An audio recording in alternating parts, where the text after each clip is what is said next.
حمدا يليق بجلاله وعظيم سلطانه.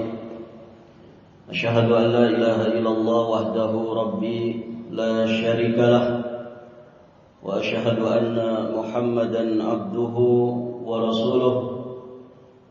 قال الله تعالى في كتابه الكريم: يا أيها الذين آمنوا اتقوا الله حق تقاته ولا تموتن إلا وأنتم مسلمون. أما بعد، اللهم إنا نسألك علما نافعا ونعوذ بك من علم لا ينفع.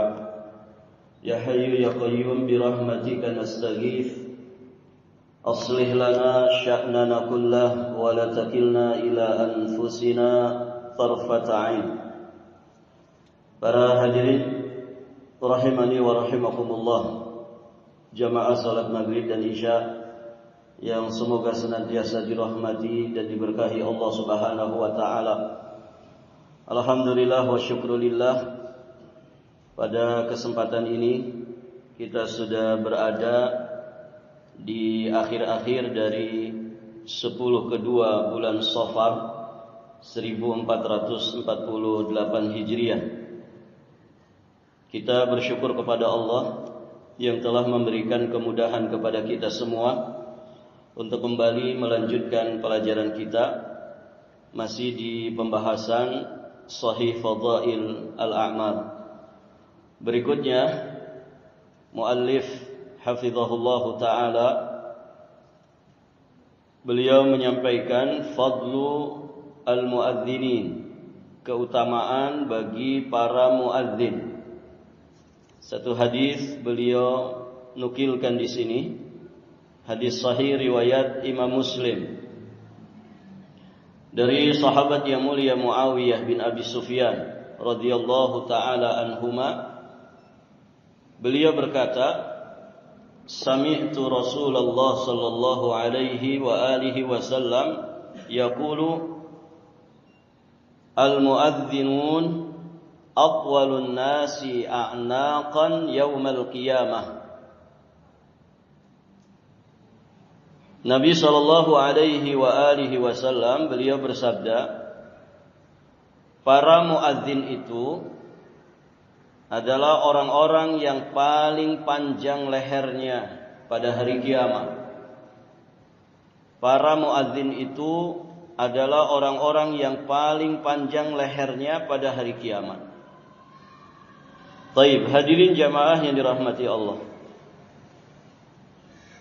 Kemudian di sini penulis memberikan penjelasan tentang hadis yang mulia ini. Terlebih dahulu beliau menyampaikan tentang Muawiyah bin Abi Sufyan. Muawiyah bin Abi Sufyan adalah seorang sahabiyun jalil, sahabat Nabi yang mulia, yang juga dikatakan sebagai penulis wahyu. Ya, beliau termasuk katibnya Rasulullah sallallahu alaihi wa alihi wasallam yang menulis wahyu. Beliau ini membawakan kepada kita bisyarah, yakni kabar gembira dan juga anugerah rabbaniyah melalui lisan Nabi yang suci ini, yakni tentang keutamaan para muadzin. Maka berbahagialah para muadzin yang ikhlas semata-mata demi mengharapkan pahala dari sisi Allah Subhanahu wa taala. Dan sepatutnya lah kita berlomba-lomba untuk meraih karunia Allah ini. Jadi jika ada kesempatan untuk mengumandangkan azan, maka selayaknya kita menggunakan kesempatan itu. Baik, hadirin jamaah yang dirahmati Allah. Artinya dalam seumur hidup kita itu ada jatah dari amalan azan ini yang kita amalkan. Jangan sampai seumur hidup kita tidak pernah azan. Hadirin jamaah yang dirahmati Allah. Ya, mungkin ada di antara jamaah yang seumur hidupnya belum pernah azan, ada? Ada Pak? Seumur hidup sampai detik ini belum pernah azan. Ada Pak? Ayo jangan sampai ya kita mati tidak pernah mengumandangkan azan. Walaupun kita bukan muadzin yang ditunjuk resmi di sebuah masjid. Namun dalam perjalanan hidup itu pastilah ada momen-momen tertentu di mana kita dikasih peluang oleh Allah untuk mengumandangkan azan. Mungkin saat kita sedang safar bersama dengan rombongan musafirin. Nah, itu kesempatan. Atau kita singgah di satu masjid, sudah masuk waktu azan tapi belum ada yang azan. Atau bisa saja sesekali kita izin kepada muadzin resmi. Boleh tidak para jamaah? Boleh saja mungkin ya, yang penting jangan sering-sering. Taib. Intinya apa? Fadilah azan ini setidak-tidaknya mesti kita dapatkan. Walaupun kita tidak tiap saat mengumandangkan azan. Taib, hadirin jamaah yang dirahmati Allah. Kemudian di sini penulis hafizahullah taala menjelaskan kepada kita tentang makna daripada hadis ini. Lebih kepada sabda Nabi bahwa al-muadzinun atwalun nas a'naqan yaumal qiyamah. Para muadzin itu adalah orang-orang yang paling panjang lehernya pada hari kiamat. Nah, yang dimaksud dengan atwalun nas a'naqan, yang paling panjang lehernya, itu maksudnya apa? Begitu ya. Baik, para jamaah yang dirahmati Allah.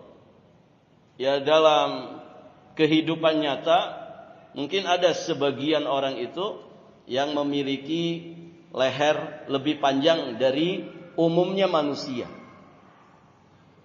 Nah, apakah para muadzin itu nanti pada hari kiamat itu lehernya memang secara zahir dipanjangkan atau seperti apa? Gitu kan? Maka di sini penulis hafizahullah taala beliau menukilkan beberapa penjelasan para ulama terkait dengan makna daripada muadzin itu paling panjang lehernya pada hari kiamat. Ada sekitar kurang lebih 7 pendapat di kalangan para ulama tentang makna dari hadis ini. Baik, para jamaah, beliau sampaikan di sini, para ulama berbeda pendapat mengenai hakikat kemuliaan muadzin ini. Jadi apa yang dimaksud paling panjang lehernya ini? Pertama, beliau nukilkan apa yang dijelaskan oleh Imam An-Nawawi rahimahullahu taala, di mana beliau mengatakan, menukilkan juga kalam para ulama tentang hadis ini, bahwa ada yang mengatakan makna hadis ini adalah aktsarun nas tasyufan ila rahmatillah. Yang dimaksud paling panjang lehernya di sini adalah mereka, yakni para muadzin, adalah orang-orang yang paling banyak memandang rahmat Allah Subhanahu wa taala. Memandang rahmat Allah Subhanahu wa taala. Kenapa dikatakan paling panjang lehernya? Karena orang yang memandang itu biasanya akan memanjangkan lehernya ke arah sesuatu yang jadi sasaran pandangannya. Taib, hadirin jamaah yang dirahmati Allah. Kita kalau ingin memandang sesuatu kan memanjangkan leher. Maksudnya mendongakkan wajah kita, pandangan kita, sehingga barakallahu fikum, ya seolah-olah leher kita jadi semakin panjang. Ya, padahal tetap saja segitu, gitu kan? Tapi biasanya begitu. Mendongakkan wajahnya, pandangannya, sehingga seolah-olah lehernya semakin panjang. Nah, mereka inilah orang-orang yang paling banyak memandang rahmat Allah Subhanahu wa taala. Tentu rahmat Allah itu ketika dipandang pasti menyenangkan. Gitu ya. Memandang kasih sayang Allah Subhanahu wa taala. Sehingga di sini juga dikatakan yang dimaksud adalah memandang banyaknya pahala yang mereka lihat. dari amalan azannya ketika di dunia. Mereka memandang, menyaksikan, melihat betapa banyaknya pahala yang mereka dapatkan dari amalan azannya itu. Baik, hadirin jamaah yang dirahmati Allah. Itu pendapat yang pertama. Kemudian pendapat yang kedua, ada juga yang mengatakan idza aljaman nas al-araq yaumal qiyamah qalat a'naquhum li'alla yanalahum dzalikal qarb.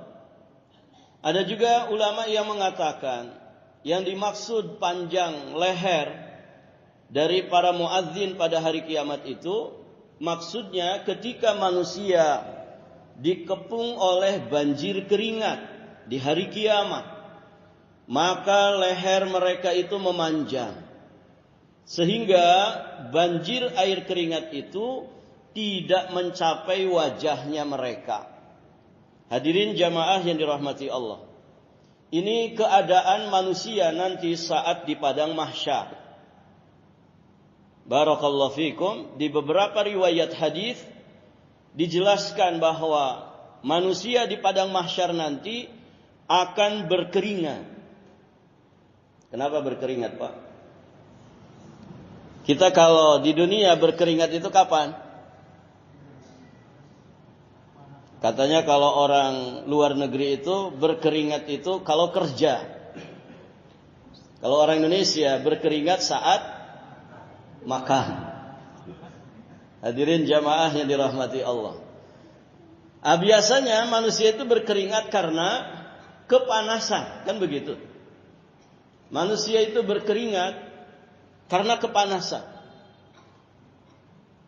Pokoknya kapan dia merasakan panas, biasanya mengeluarkan keringat. Ya, termasuk tadi orang Indonesia saat makan itu biasanya berkeringat. Saking apa itu? Saking lahapnya. Lahap itu kan dari bahasa Arab, lahab. Sayasla naran dzata lahab. Api yang menyala-nyala itu lahab namanya. Nah, orang makan lahap berarti berapi-api dia. Makanya kepanasan. Nah, saking kepanasannya bercucuran keringat. Baik, hadirin jamaah yang dirahmati Allah. Manusia nanti di padang mahsyar itu akan berkeringat. Kenapa? Karena kepanasan. Loh, kenapa panas? Karena matahari didekatkan. Matahari didekatkan. Hadirin jamaah yang dirahmati Allah. Di dunia ini jarak matahari dari kita berapa? Berapa juta mil? Begitu ya, berjuta-juta mil mungkin. Nanti dilihat lagi di ilmu pengetahuan. Intinya jauh sekali itu jarak matahari ke kita ini, ke bumi. Tapi Masya Allah di musim kemarau seperti ini banyak orang berkeringat. Kadang AC itu tidak mempan, tetap berkeringat. Saking panasnya. Padahal jarak matahari jauh. Bagaimana lagi kalau nanti tudna asyamsu, matahari itu didekatkan kepada manusia. Kebayang panasnya seperti apa? Hadirin jamaah yang dirahmati Allah.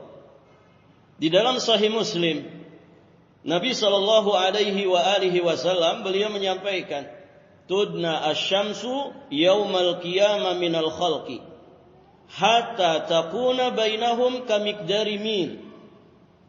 Matahari pada hari kiamat nanti akan didekatkan kepada makhluk, yakni kepada manusia. Yang dimaksud adalah saat di padang mahsyar. Hatta takuna minhum kamikdari mil, sehingga jarak matahari dengan manusia yang kumpul di padang mahsyar itu sekadar 1 mil. 1 mil itu jarak berapa? Para jamaah? Kan ada kilometer, ada mil. Kalau tidak salah 1,5 ya. Pokoknya 1 kilo lebih lah, itu hitungan mil. Taib, hadirin jamaah dirahmati Allah. Nah, didekatkan matahari itu sekadar 1 mil. Qala Salim bin Amir, Qala Salim bin Amir, kemudian Salim bin Amir periwayat daripada hadis ini, fa wallahi ma adri ma makna bil mil. Demi Allah aku tidak ngerti makna mil yang dimaksud oleh sabda Nabi ini. Amasafatul ardi amil mil alladzi taktahilu bihil ain. Apakah mil yang dimaksud itu adalah masafah? Masafah itu jarak ukuran bumi. Ya, kita mengenal kilometer dan mil. Apakah yang dimaksud mil itu adalah jarak tanah, jarak panjang tanah ya di dunia ini? Ataukah mil yang dimaksud itu adalah tongkatnya celak yang biasa dipakai oleh wanita untuk bercelak, yang biasa dipakai oleh manusia untuk bercelak? Pernah lihat celak, Pak? Ismit itu kan biasanya suka ada tongkatnya itu ya. Jadi ada wadahnya kecil, kemudian ada tongkatnya. Biasa dipakai oleh orang untuk bercelak. Nah itu juga sama, artinya mil. Nah perawi hadis ini, beliau sampai bersumpah, demi Allah aku tidak tahu apa yang dimaksud dengan mil yang disebutkan oleh Nabi itu. Apakah itu ukuran jarak, mil yang kita pahami, ataukah mil yang dimaksud itu adalah seukuran tongkatnya celak yang biasa digunakan manusia untuk bercelak. Kalau mil yang dimaksud itu adalah ukuran jarak, maka ya rada jauh begitu ya. 1 mil sama dengan 1 sekian kilometer. Tapi kalau yang dimaksud mil itu adalah celak, tongkatnya celak itu, berarti sangat dekat. Intinya sangat dekat itu matahari. Taib, hadirin jamaah yang dirahmati Allah. Maka kemudian Nabi sallallahu alaihi wasallam melanjutkan, fayakunan nas ala qadri a'malihim fil ardh. Maka manusia itu akan berkeringat sekadar dengan amalannya ketika di dunia. Manusia akan berkeringat sekadar dengan amalannya ketika di dunia. Kemudian Nabi menggambarkan, faminhum man yakun ila ka'bai. Sebagian orang keringatnya itu sampai kedua mata kakinya. Wa minhum man yakunu ila rukbatai. Sebagian keringatnya itu sampai kepada kedua lututnya, setinggi lututnya. Kemudian wa minhum man yakunu ila haqwai. Sebagian orang keringatnya itu sampai ke lehernya. Ini tentu urusan akhirat, tidak bisa dibayangkan. Ya benak kita ini tidak bisa menjangkau gimana orang itu tenggelam atau kesusahan dengan keringatnya sendiri di padang mahsyar. Wa minhum man yuljimuhul araq iljaman. Sebagian orang benar-benar tenggelam dengan keringatnya sendiri, sehingga hadirin jamaah yang dirahmati Allah, keringatnya itu menyiksa dirinya. Orang tenggelam itu para jamaah, ini yang tenggelam karena musibah ya, bukan tenggelam orang pintar renang tenggelam, bukan. Itu hitungan berapa Pak? Orang itu tenggelam kalau tidak segera diselamatkan tuh hitungan berapa dia akan mati? Menit atau puluhan menit atau menitan aja? Berapa menit? 5 menit bertahan? Atau kurang dari itu? 10 menit? 10 menit orang tenggelam gitu, dia nggak bisa renang, nggak bisa menyelamatkan diri, bisa binasa kalau tidak segera diselamatkan. Taib para jamaah. Maka saat itu di padang mahsyar juga ada orang yang sangat tersiksa dengan keringatnya sendiri. Dia tenggelam dengan keringatnya sendiri. Nasallallahu as-salamah wal afiyah. Semoga Allah selamatkan kita semua. Baik para jamaah yang dirahmati Allah. Qala, ketika Nabi menyampaikan seperti itu, bahwa ada di antara manusia itu yang tersiksa dengan keringatnya sendiri, wa asyara Rasulullah sallallahu alaihi wasallam biyadihi ila fi.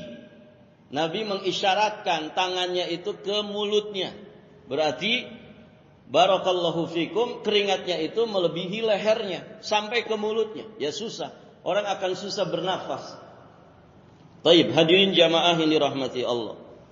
Di redaksi yang lain riwayat Imam At-Tabrani dari sahabat yang mulia Abu Umamah radhiyallahu taala anhu, Nabi Shallallahu Alaihi Wasallam mengatakan, ya'raquna fiha ala qadri khatayahum. Manusia saat itu, ketika matahari didekatkan itu, mereka berkeringat sekadar dengan kesalahan dan dosa-dosa mereka.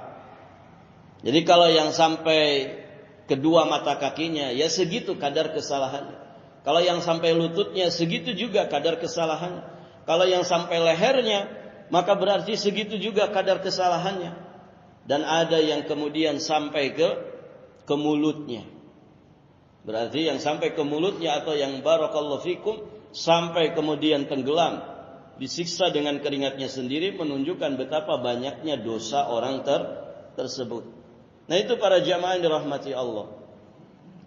Nah, oleh karena itu, di penjelasan yang kedua tentang hadis ini, hadis keutamaan para muadzin, ya dijelaskan di sini ketika manusia dikepung oleh banjir keringat di hari kiamat, leher mereka memanjang.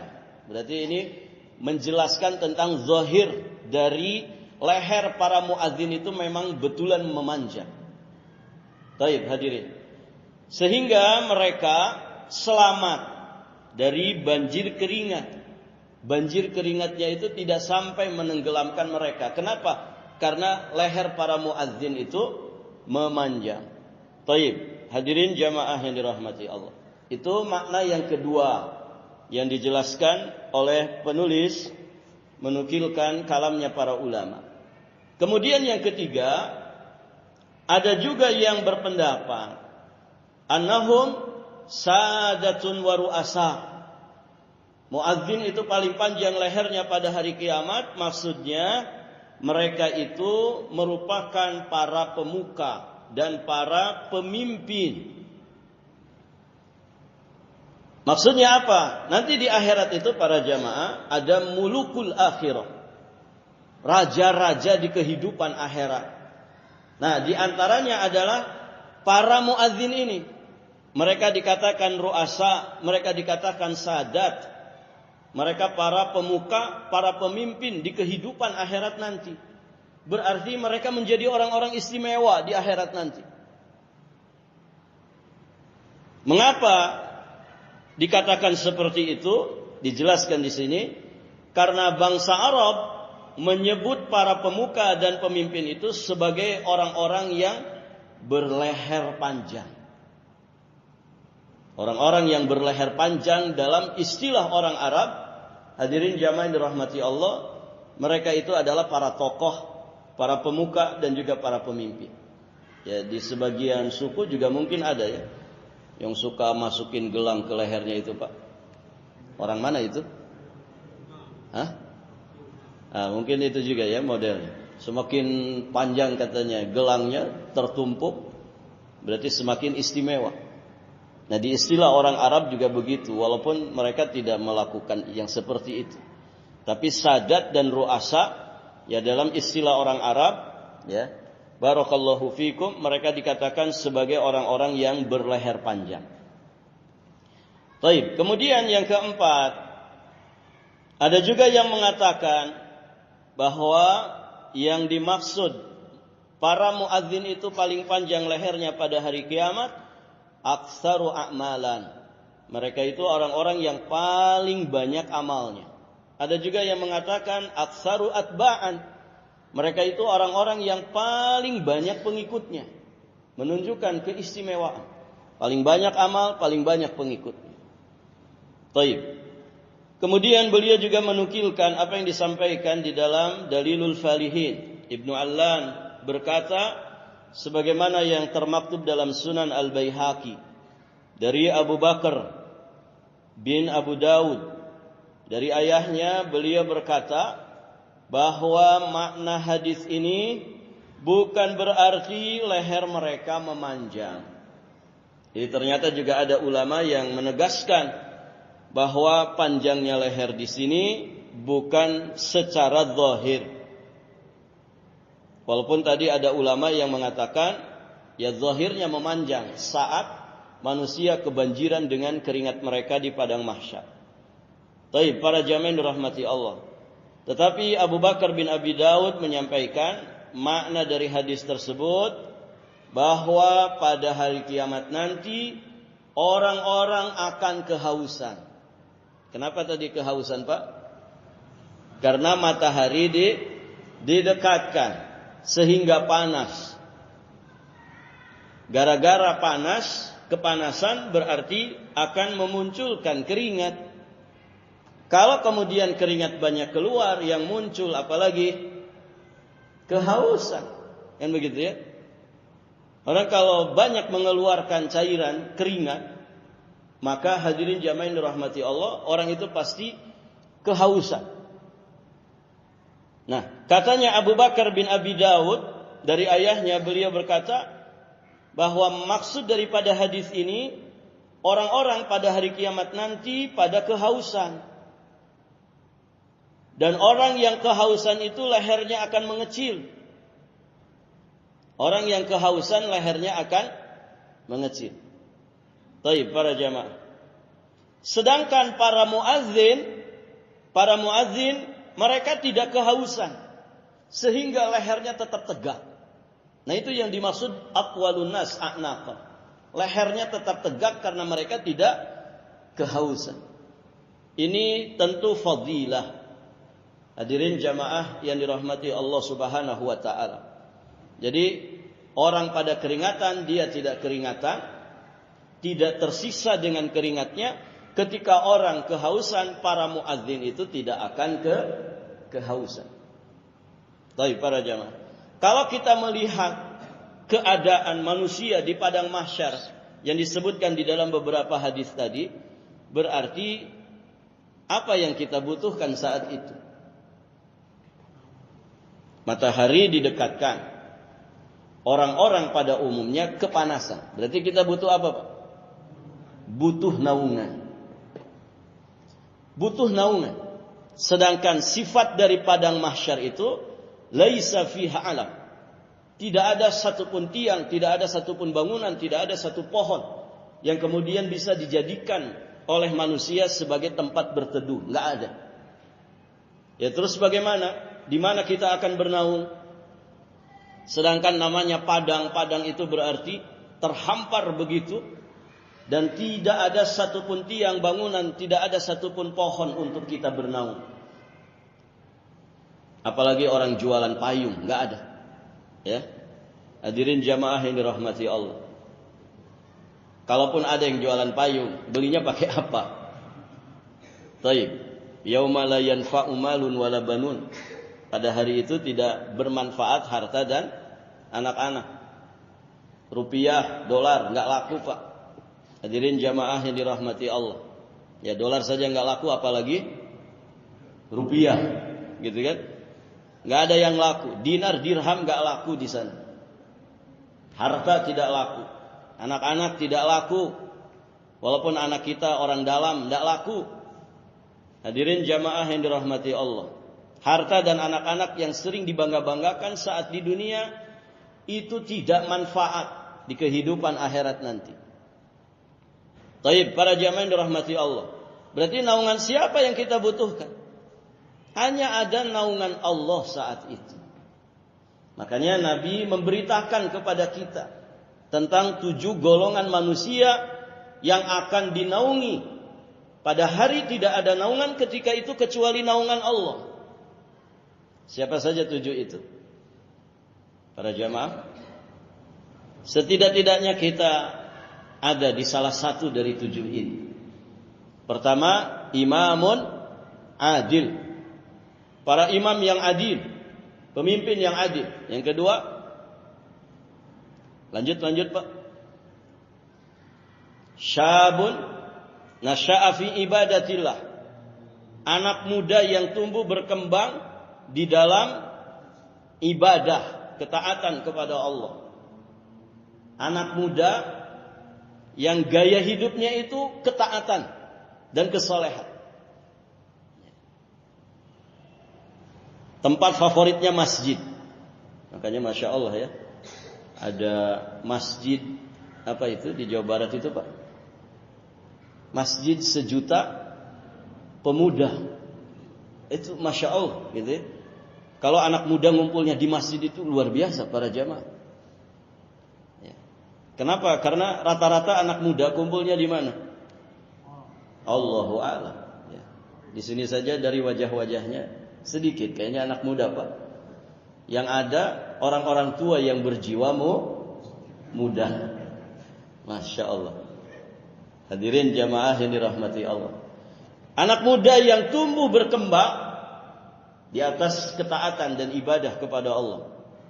Kemudian yang ketiga, rajulun qalbuhu mu'allaqun bil masajid. Seseorang yang hatinya selalu terikat, terkait, terpaut dengan masjid. Jadi Masya Allah, tempat favoritnya masjid. Tidak ada yang dia rindukan, tempat yang dia rindukan kecuali masjid. Nah itu luar biasa. Baik para jamaah. Kemudian siapa lagi? Orang yang diajak zina oleh wanita cantik dan memiliki kedudukan, kemudian dia tidak mau berzina.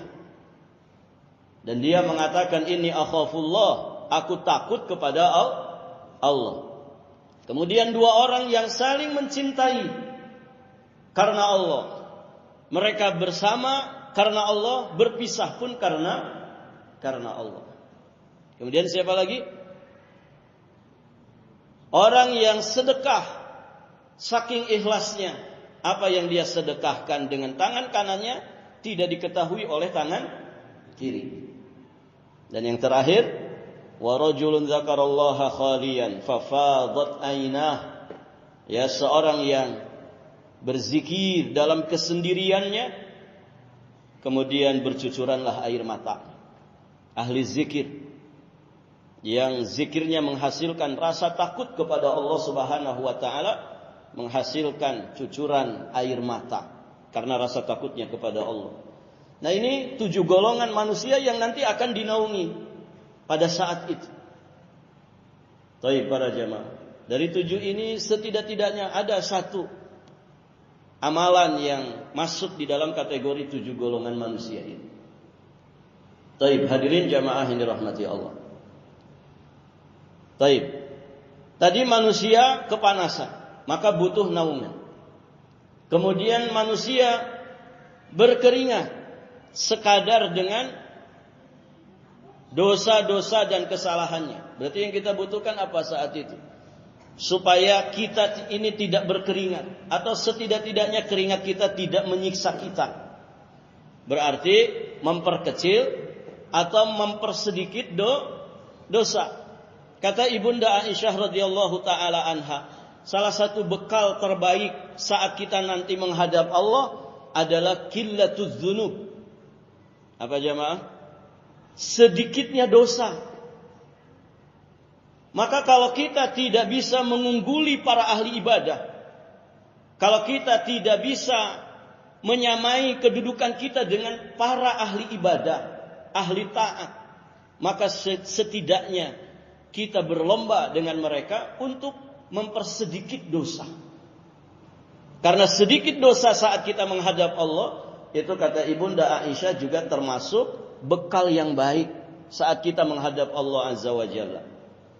Maka minimalisir dosa. Kalau kemudian kita tidak mampu mensucikan diri kita dari semua dosa, perkecil, sedikitkan dosa itu. Supaya apa? Supaya nanti kita tidak banyak berkeringat saat di padang mahsyar. Kalau manusia kemudian kehausan, maka berarti yang dibutuhkan apa? Kalau orang haus butuh apa para jamaah? Butuh minum, butuh air. Di sana ada air apa tidak? Ada. Air telaganya para nabi dan rasul. Dan kita bersyukur telaganya nabi itu yang paling besar, yang paling luas. Dikatakan di satu riwayat zawayahu, sisi-sisi daripada telaganya nabi itu perjalanan 1 bulan. Sisi-sisi.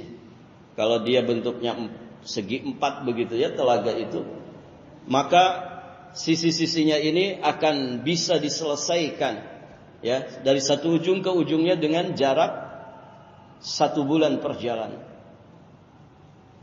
Wa aniyatuhu ka'adadin nujum.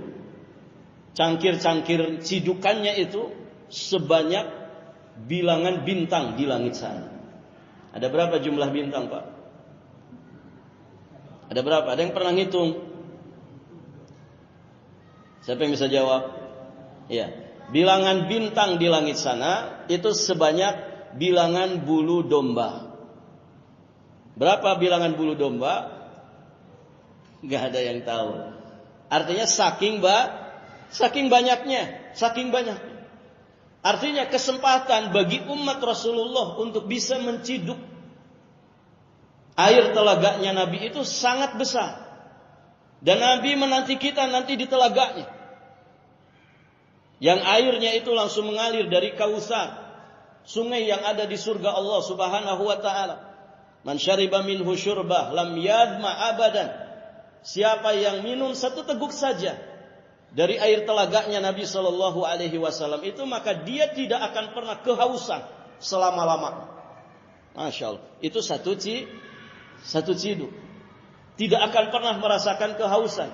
Walaupun kita berdiri sangat panjang, berdiri sangat lama di padang mahsyar, tidak akan kepanasan, tidak akan kehausan. Caranya bagaimana supaya kita bisa mereguk air telaga Nabi itu? Ikuti sunnah Nabi. Jangan murtad dari Islam. Jangan rusak 2 kalimat syahadat kita. Ya, memperbanyak salawat kepada Nabi, mencintai Nabi, mengikuti sunnahnya. Kenapa? Karena nanti ada orang-orang yang terusir dari telaganya Nabi. Jadi dikisahkan di satu riwayat, ini ada rombongan mau menuju ke telaganya Nabi. Ternyata mereka dihalau, mereka dihalang-halangi. Nabi kaget. Innahum minni wa min ummati. Loh, itulah umatku. Mereka termasuk golonganku. Kenapa dihalau? Kenapa dihalang-halangi? Kemudian para malaikat yang menghalau itu berkata kepada Nabi sallallahu alaihi wasallam. Apa kata para malaikat? Innaka la tadri ma ahdatsu ba'da. Sesungguhnya engkau wahai Muhammad tidak mengerti, tidak tahu apa yang mereka lakukan setelah kamu meninggal dunia. Ini menunjukkan bahwa Nabi itu walaupun seorang Nabi dan Rasul tidak ngerti perkara gaib. Sehingga malaikat yang memberitahu kepada Nabi, engkau tidak tahu kelakuan mereka setelah engkau meninggal dunia. Engkau tidak tahu apa yang mereka ada-adakan setelah engkau meninggal dunia. Hadirin jamaah yang dirahmati Allah, tentang siapa mereka itu dijelaskan oleh para ulama. Sebagian mengatakan mereka itu kaum murtadin. Mereka itu orang-orang murtad. Orang-orang yang murtad dari Islam. Sebagian mengatakan bahwa kalimat innaka la tadri ma ahdatsu ba'da. Engkau tidak tahu apa yang mereka ada-adakan sepeninggalmu. Sebagian ulama menjelaskan mereka itu ahlul bidah. Mereka itu para pelaku bid'ah ketika di dunia, yang suka merenovasi, yang suka apa para jamaah? Modifikasi ajaran Nabi sallallahu alaihi wasallam. Menganggap bahwa ajaran Nabi itu mesti dimodifikasi, mesti direvisi, mesti direnovasi. Begitu ya. Kenapa? Tidak update, tidak upgrade, tidak relevan dengan perkembangan zaman. Begitu. Akhirnya mereka mengadakan hal-hal yang baru dalam agama ini. Padahal agama tidak pernah memerintahkannya, tidak pernah pula mencontohkannya. Nah, mereka inilah para jamaah yang terhalang dari telaganya Rasulullah sallallahu alaihi wasallam. Padahal mereka sudah mau menuju ke sana. Dan mereka sangat butuh air itu. Ini sedang kepanasan, sedang berkeringat, sedang kehausan. Mereka menuju ke telaga Nabi, ternyata diusir, dihalau. Dan setelah malaikat menginformasikan kepada Nabi, Nabi pun ikut mengusir mereka. Suhkon, suhkon. Kata Nabi, menjauh kalian, menjauh kalian. Kenapa? Karena kalian merubah agamaku. Begitu para jamaah. Ini kira-kira siksaan bukan? Ini orang mau senang nih Pak. Sedang kehausan, kepanasan, berkeringat. Di situ ada telaga Nabi. Mereka sudah senang nih menuju ke telaga. Tiba-tiba diusir. Sama misalkan ada pembagian gratis, misalkan sembako atau apa. Di masjid ada pembagian makanan gratis. Ini orang sudah berduyun-duyun, ternyata diusir sama security di depan. Padahal mereka lapar. Padahal misalkan mereka itu sedang butuh makanan. Kira-kira ngenes enggak Pak? Ngenes, itu siksaan batin tersendiri. Sebelum mereka disiksa di neraka. Ngenes para jamaah. Nelangsa kata orang. Na'udzubillah, thumma na'udzubillah. Maka jaga iman dan Islam kita, jaga sunnah Nabi sallallahu alaihi wa alihi wasallam. Nah itu para jamaah yang dirahmati Allah. Jadi di antara makna hadis tersebut, kita balik ke pembahasan bahwa saat orang-orang kehausan, para muadzin itu tidak kehausan. Berarti mereka dijaga oleh Allah Subhanahu wa taala, mereka mendapatkan naungan Allah dan mereka tentunya mendapatkan telaganya Rasulullah sallallahu alaihi wa alihi wasallam. Terakhir, beliau nukilkan apa yang disampaikan oleh Qadhi Iyad rahimahullahu taala dalam Ikmalul Muallim. Diriwayatkan bahwa hadis ini datang dengan redaksi atau kalimat i'naqan. Jadi kalimat a'naq di sini kan dibacanya a'naq. Nah, ada yang membaca dengan kasrah. Jadinya bukan a'naqan tapi i'naqan. Bahwa al-muadzinun atwalun nas i'naqan yaumal qiyamah. I'naqan yang dimaksud, hadirin jamaah yang dirahmati Allah, mereka ini orang-orang yang cepat menuju surga. Masya Allah. Ini luar biasa ya fadilah muadzin itu para jamaah. Fadilah muadzin. Maka saya pesan ke para DKM masjid, ya, jangan meremehkan para muadzin. Jangan merendahkan. Jangan menghinakan para muadzin. Karena ini kejadian ya di beberapa masjid. Barakallahu fikum, ya, menganggap bahwa muadzin itu ya rendahan. Muadzin itu ya remeh begitu ya. Padahal luar biasa ini. Fadilah muadzin jika dia ikhlas karena Allah Subhanahu wa taala, azannya sesuai dengan petunjuk Nabi. Ini luar biasa fadilah. Nah, salah satu di antaranya i'naqan. Mereka itu orang-orang yang segera cepat masuk ke dalam surga. Dan itu berasal dari ungkapan sayrul anak. Sayrul anak, sayr itu berjalan. Sayrul anak yang dimaksud adalah orang yang berjalan cepat. Nah, mereka dikatakan atwalun nas i'naqan yaumal qiyamah. Maksudnya mereka itu orang-orang yang cepat segera menuju ke surga Allah Subhanahu wa taala. Nah, itu para jamaah yang dirahmati Allah. Ini yang bisa disampaikan pada kesempatan ini. Semoga apa yang disampaikan bermanfaat. Insyaallah taala nanti kita lanjutkan di bab kelima, masih berkaitan dengan keutamaan azan dan keutamaan shaf yang pertama dalam salat berjamaah. Barakallahu fikum. Akhiru da'wana alhamdulillahi rabbil alamin. Wallahu ta'ala a'lamu bis-shawab wa ilaihil marja'u wal ma'ab. Subhanakallahumma wa bihamdik asyhadu an la ilaha illa anta astaghfiruka wa atubu ilaik. Wassalamu alaikum warahmatullahi wabarakatuh.